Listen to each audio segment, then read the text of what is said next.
सीरत अन्नबी सल्लल्लाहु अलैहि वसल्लम। उन्वान, जिक्र चंद जानिसारों का। माँ ने दिनों भाइयों को बहुत तकालीफ पहुँचाएं। आखिर आमिर रज़ी अल्लाह अन्हा तंग आकर हबशा को हिजरत कर गए। आमिर रज़ी अल्लाह अन्हा के हबशा हिजरत कर जाने से पहले एक रोज़ हज़रत साद बिन अबी वक़ास रज़ी अल्लाह अन्हा घर आए तो देखा माँ और आमिर रज़ी अल्लाह अन्हा के चारों तरफ बहुत से लोग जुमा हैं। मैंने पूछा, लोग क्यों जुमा हैं? लोगों ने बताया, ये देखो तुम्हारी माँ ने तुम्हारे भाई को पकड़ रखा है और अल्लाह से अहद कर रही है कि जब तक आमिर बेदीनी नहीं छोड़ेगा उस वक्त तक ये ना तो खजूर के साए में बैठेगी और ना खाना खाएगी और ना पानी पिएगी। हज़रत साद बिन अबी वक़ास रज़ी अल्लाह अन्हा ने ये सुनकर कहा, अल्लाह की कसम माँ, तुम इस वक्त तक खजूर के साए में ना बैठो और इस वक्त तक कुछ ना काफ दो चश्मे अलिफ पियो जब तक कि तुम जहन्नम का ईंधन ना बिन जिम अलिफ। गर्ज इन्होंने माँ की कोई परवाह ना की और दीन पर डटे रहे। उसी तरह हज़रत अब्बू बकर सिद्दीक़ रज़ी अल्लाह अन्हा की कोशिशों से हज़रत तलहा तीमी रज़ी अल्लाह अन्हा भी इस्लाम ले आए। हज़रत अब्बू बकर सिद्दीक़ रज़ी अल्लाह अन्हा इन्हें हुज़ूर नबी करीम सल्लल्लाहु अलैहि वसल्लम की खिदमत में लाए और ये आपके हाथ पर मुसलमान होए। इसके बाद हज़रत अब्बू बकर सिद्दीक़ रज़ी अल्लाह अन्हा और हज़रत तलहा रज़ी अल्लाह अन्हा ने अपने इस्लाम लाने का खुलकर ऐलान कर दिया। उनका ऐलान सुनकर नौफल इब्न उदुया ने इन्हें पकड़ लिया। उस शख्स को कुरैश का शीर कहा जाता था। इसने दोनों को एक ही रस्सी से बांध दिया। उसकी इस हरकत पर उनके कबीले बनु तमीम ने भी इन्हें ना बचाया। अब चूंकि नौफल ने दोनों को एक ही रस्सी से बांधा था और दोनों के जिस्म आपस में बिल्कुल मिले हुए थे, इसलिए इन्हें करीनीन कहा जाने लगा, यानी मिले हुए। नौफल बिन उदुया के जुल्म की वजह से नबी करीम सल्लल्लाहु अलैहि वसल्लम फरमाया करते थे, ऐ अल्लाह, इब्न उदुया के शर से हमें बचा। हज़रत तलहा रज़ी अल्लाह अन्हा अपने इस्लाम कबूल कर लेने का सबब इस तरह बयान करते हैं। मैं एक मर्तबा बसरी के बाजार में गया। मैंने वहाँ एक राहिब को देखा। वो अपनी खानकाह में खड़ा था और लोगों से कह रहा था, इस मर्तबा हज से आने वालों से पूछो, क्या में कोई हरम का बाशिंदा भी है? मैंने आगे बढ़कर कहा, मैं हूँ हरम का रहने वाला। मेरा जुमला सुनकर उसने कहा, क्या अहमद का ज़ुहूर हो गया है? मैंने पूछा, अहमद कौन?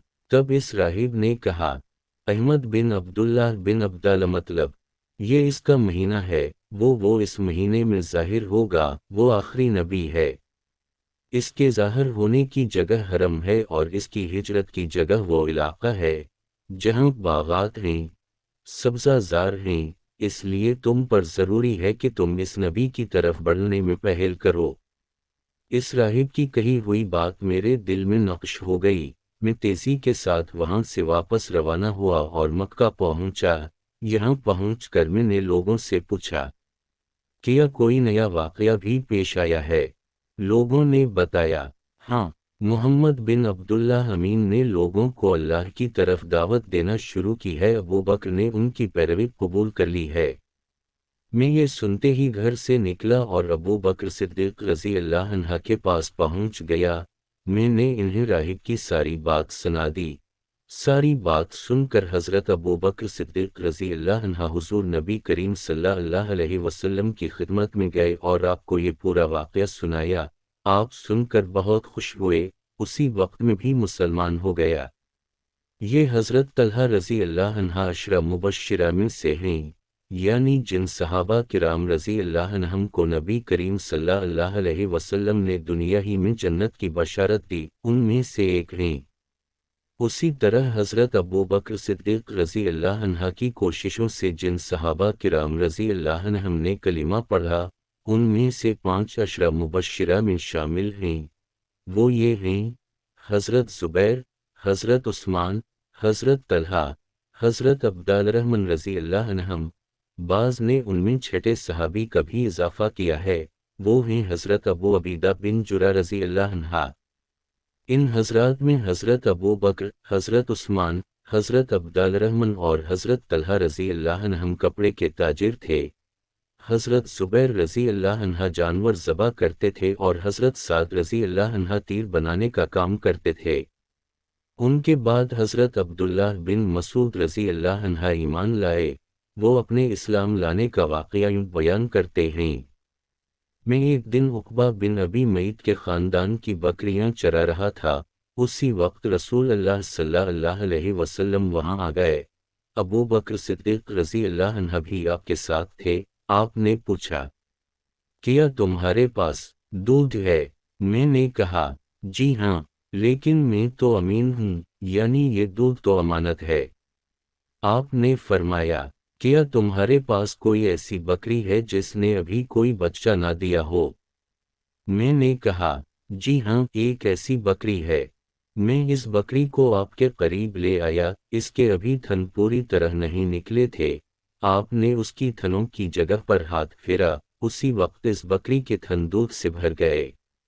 یہ واقعہ دوسری روایت میں یوں بیان ہوا ہے کہ اس بکری کے تھن سوکھ چکے تھے، آپ نے ان پر ہاتھ پھیرا تو وہ دودھ سے بھر گئے۔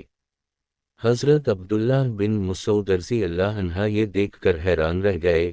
وہ آپ کو ایک صاف پتھر تک لے آئے، وہاں بیٹھ کر اب صلی اللہ علیہ وسلم نے بکری کا دودھ دہا۔ آپ نے وہ دودھ ابو بکر صدیق رضی اللہ عنہ کو پلایا، پھر مجھے پلایا اور آخر میں آپ نے خود پیا۔ پھر آپ نے بکری کے تھن سے فرمایا، سمٹ جا، چنانچہ تھن فوراً ہی پھر ویسے ہو گئے جیسے پہلے تھے۔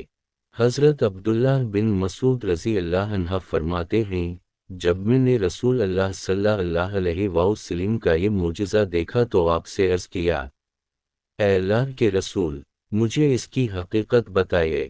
آپ نے یہ سن کر میرے سر پر ہاتھ پھیرا اور فرمایا، اللہ تم پر رحم فرمائے، تم تو جانکار ہو۔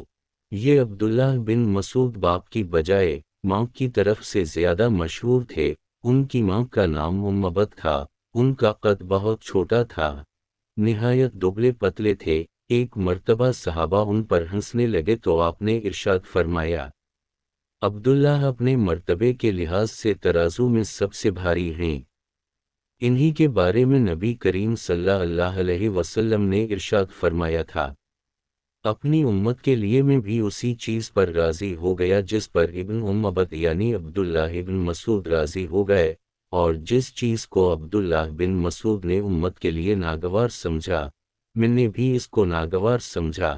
آپ ان کی بہت عزت کرتے تھے، انہیں اپنے قریب بٹھایا کرتے تھے، ان سے کسی کو چھپایا نہیں کرتے تھے، اسی لیے یہ آپ کے گھر میں آتے جاتے تھے۔ یہ نبی کریم کے آگے آگے یا ساتھ ساتھ چلا کرتے تھے۔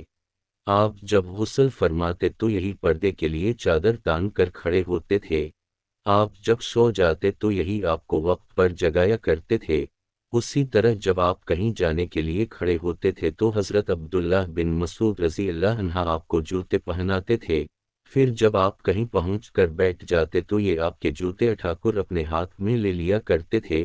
ان کی انہی باتوں کی وجہ سے بعض صحابہ کرام رضی اللہ عنہم میں مشہور تھا کہ یہ رسول اللہ صلی اللہ علیہ وسلم کے گھرانے والوں میں سے ہیں، انہیں آپ صلی اللہ علیہ وسلم نے جنت کی بشارت دی تھی۔ حضرت عبداللہ بن مسعود رضی اللہ عنہ فرمایا کرتے تھے، دنیا تمام کی تمام غموں کی پونجی ہے، اس میں اگر کوئی خوشی ہے تو وہ صرف وقتی فائدے کے طور پر ہے۔ حضرت عبداللہ بن مسعود رضی اللہ عنہ کے بعد حضرت ابو ذر غفاری رضی اللہ عنہ ایمان لائے۔